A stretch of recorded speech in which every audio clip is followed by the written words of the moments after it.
My older sister, Kendra, didn't even lower her voice. "Your services are no longer needed," she said, loud enough that every person around the walnut conference table heard it. The kind of table you see in old money boardrooms. Heavy, glossy, always cold to the touch. "Clear your office by tomorrow." For a second, I thought I'd misheard her. Not because she wouldn't do it, because she was doing it in front of everyone.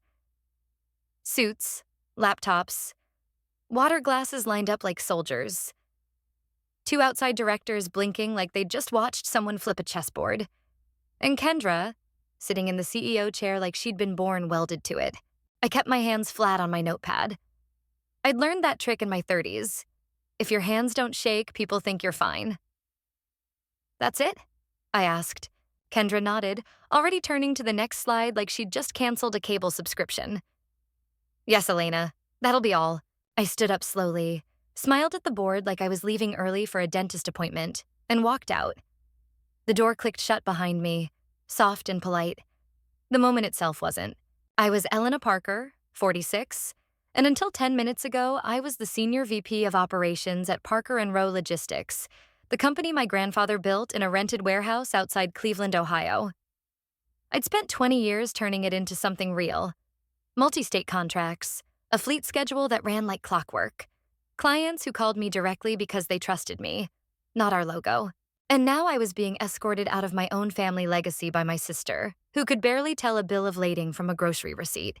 When I reached my office, corner window, Lake Erie in the distance, a Dusty Brown's bobblehead on the shelf, my assistant Danny looked up so fast her chair squeaked. "Elena, what happened? You look like you saw a ghost." I closed the door. Kendra fired me, effective immediately. Danny's mouth opened, then closed, then opened again.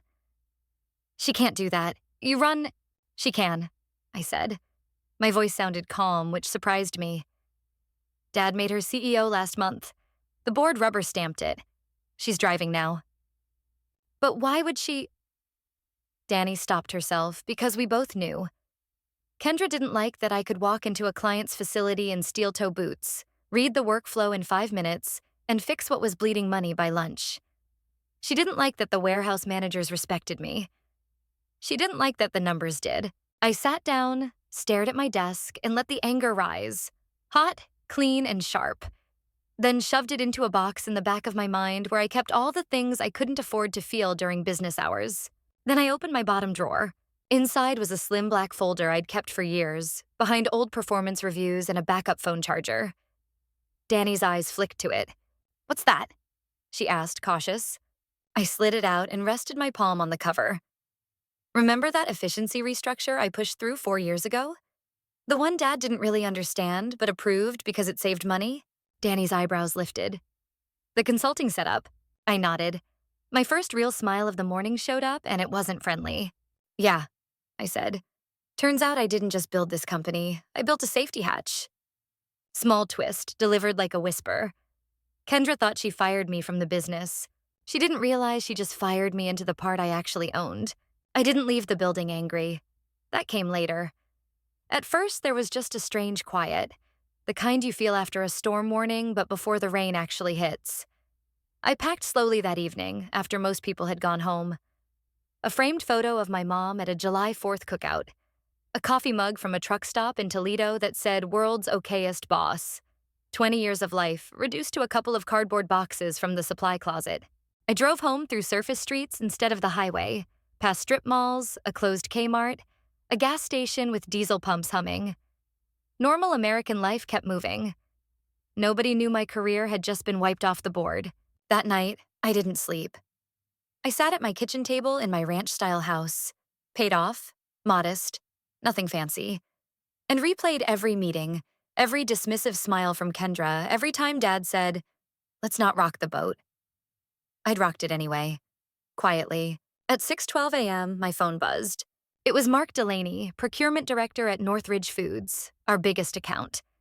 A man who'd once walked a warehouse floor with me for 3 hours in August heat without complaining. "Elena," he said, skipping the greeting. "Why did I just get an email saying Kendra's my new point of contact?" I leaned back in my chair. "Did you?" "Yeah. Problem is—" He hesitated. Our contract isn't with Parker and Rowe. It's with EP Operations Consulting. That's you, isn't it? There it was. The thing nobody ever bothered to read. Yes, I said. It is. So what does this mean? He asked. I paused. Not for drama, but because this mattered. It means nothing changes unless you want it to. He exhaled. Good. Because we signed with you, Elena. Not your sister. We hung up. 30 seconds later, another call came in. Then another. Small twist in the middle. I wasn't chasing clients. They were already calling me. By the time the sun came up over my backyard maple tree, I understood something Kendra didn't. She thought she'd taken my job. What she'd actually done was cut the rope that had been holding everything else back. By 8:30 that morning, my phone was hot in my hand. Calls, texts, emails stacking up faster than I could answer them. It wasn't chaos. It was confirmation. By lunchtime, 9 out of 12 of Parker and Rowe's largest clients had contacted me directly. Same question, different voices. What's really going on? Are you still involved? Do we need to worry about our shipments? And every time I gave the same steady answer. Calm, measured, honest. You're contracted through EP Operations Consulting. That hasn't changed. I'm still responsible for strategy and oversight. Fulfillment can be adjusted if needed, but your service won't suffer. That last sentence wasn't entirely true yet. Not fully. But it would be. I'd been preparing for this moment longer than I cared to admit. 4 years earlier, when Dad announced he was thinking about slowing down, I saw the writing on the wall. Family businesses don't implode all at once. They crack quietly, through favoritism, ego, and the refusal to ask who's actually doing the work. So I did what no one noticed. I formed EP Operations Consulting LLC, registered in Ohio, clean and boring on paper. One client listed, Parker and Rowe Logistics. The board approved it without discussion because the spreadsheets looked good. Lower tax exposure, faster negotiations. Elena's efficiency thing, Dad called it. What it really did was move relationships out of the family company and into my name. Not secretly, not illegally. Plain English, black ink, signed documents. Anyone could have read them. No one did. By mid-afternoon, the calls shifted tone. Less confusion, more concern. Elena, said Tom Briggs from Lakefront Medical Supply. Kendra just called me.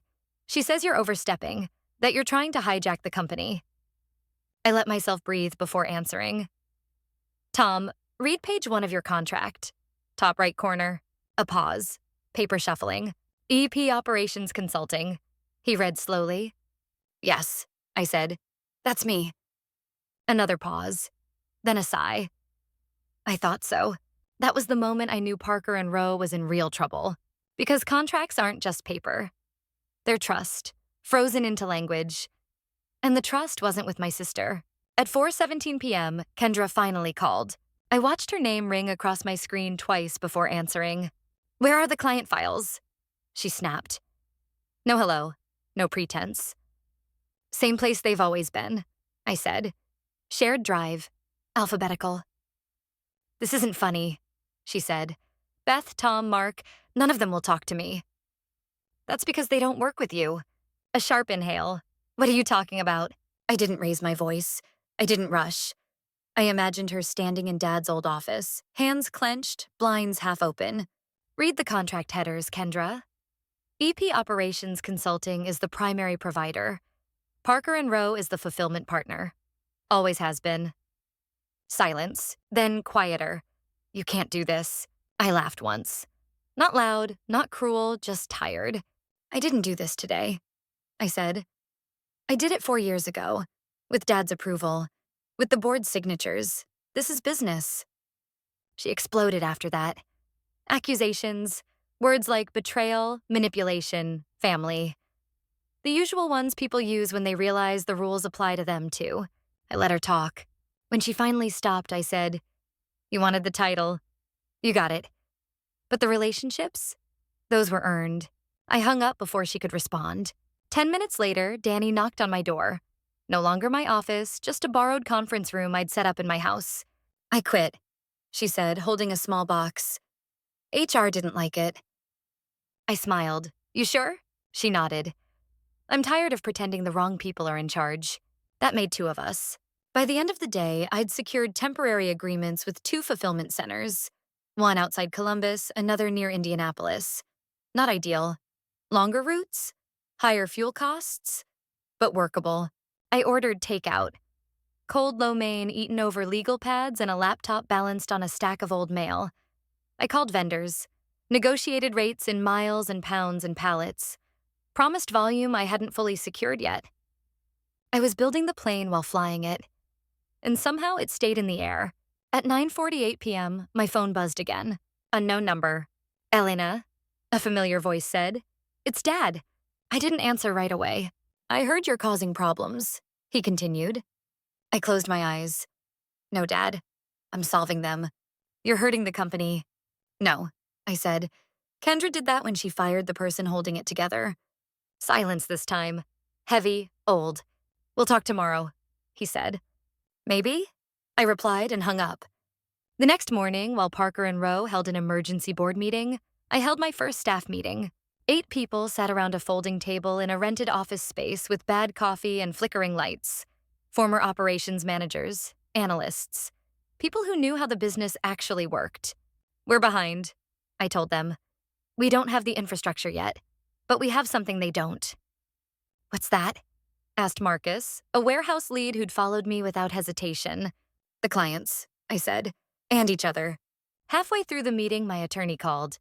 They tried to sue, she said. My stomach tightened. And? The board shut it down. 2 of them remembered approving the structure. They authorized a counteroffer instead. I almost laughed. They want EP operations consulting back, she continued. 5-year contract, guaranteed minimums, 7 figures. I looked around the table, at the people who had risked everything to follow me. Tell them I'll review it, I said. But we're moving forward regardless. That was the major twist they never saw coming. I wasn't trying to go back. 3 months later, EP Operations Consulting cleared $40 million in annualized contracts. Parker and Rowe became one of our clients. Kendra kept her title. I kept my leverage. And the thing no one expected? I slept better than I had in years. 6 months after the day my sister fired me, I stood in the parking lot outside our new headquarters, an old brick distribution building we'd renovated ourselves, right down to the scuffed concrete floors and secondhand desks. Nothing fancy. Just real. Ours. I thought about how close I'd come to believing the lie I'd been told my whole life. That loyalty means staying quiet. That family excuse is incompetence. That fairness is something you wait for instead of build. What I did wasn't sabotage. It wasn't revenge for revenge's sake. It was preparation. It was protecting the value of my work when no one else would. People still ask me if I feel guilty. About my sister, about my father, about the company name that's no longer on my business card. I tell them the truth. I didn't take anything that wasn't mine. I didn't break rules. I read them. I respected my clients. I respected myself. And here's the uncomfortable part, the one worth talking about. If doing the right thing only counts when it's convenient, then it isn't integrity.